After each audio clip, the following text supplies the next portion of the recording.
Sonya yang kecewa pada Ben, lalu memberi Ben uang agar dia membeli pakaiannya sendiri. Namun ternyata, uang yang harusnya digunakan untuk membeli pakaian, malah digunakan Ben untuk membeli senjata tajam.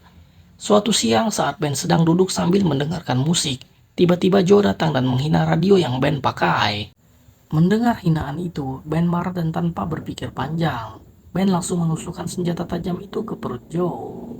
Namun ternyata Joe selamat dari penusukan itu karena ujung pisau yang digunakan Ben patah akibat mengenai ikat pinggang Joe. Setelah kejadian itu, Ben berlari pulang dan mengambil Alkitab untuk dipeluknya. Ben merasa menyesal karena selama ini telah lama meninggalkan Tuhan, sehingga kelakuannya menjadi begitu buruk. Tahun 1969, Ben berhasil mendapatkan beasiswa di Universitas Yale dengan jurusan kedokteran, ahli bedah di universitas itu.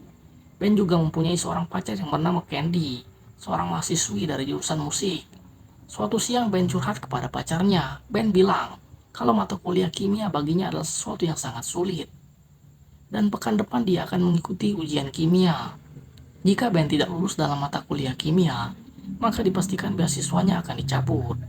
Mendengar curhatan Ben, Candy lalu membantu Ben dalam proses belajar kimia. Namun setelah siang malam Ben mempelajari mata kuliah kimia, ia tetap tidak bisa memahami rumus-rumus kimia. Ben hampir putus asa, karena jadwal ujian sudah tinggal 1 hari lagi. Namun dia belum bisa menguasai rumus-rumus kimia. Sampai pada akhirnya, dia ketiduran dan dalam tidurnya, Ben bermimpi mempelajari rumus-rumus kimia dengan sangat mudah. Di dalam mimpi itu, ibunya juga datang dan memberi solusi untuk masalah yang Ben hadapi.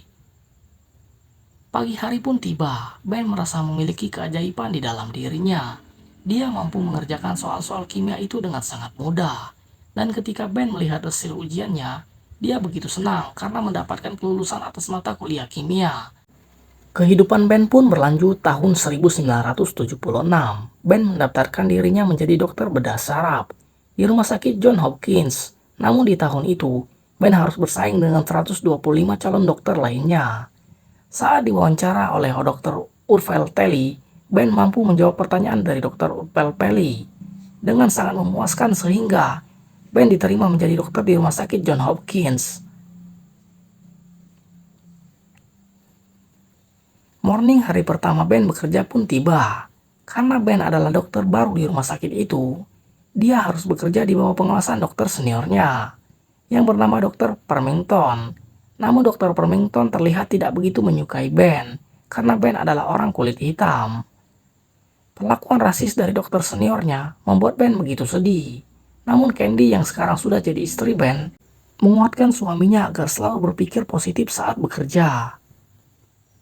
Hari-hari pun berlanjut. Suatu siang, di rumah sakit kedatangan korban kecelakaan yang harus dioperasi. Saat itu juga, namun di rumah sakit saat itu, tidak ada satupun dokter bedah.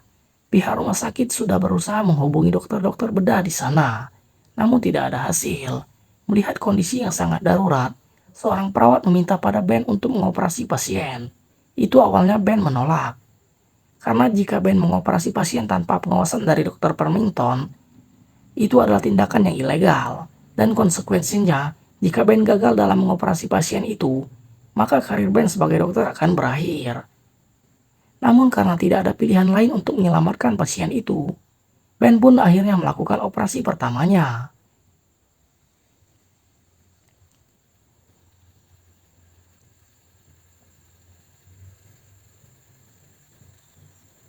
Setelah operasi itu, Dr. Ulpaeli memanggil Ben ke ruangannya.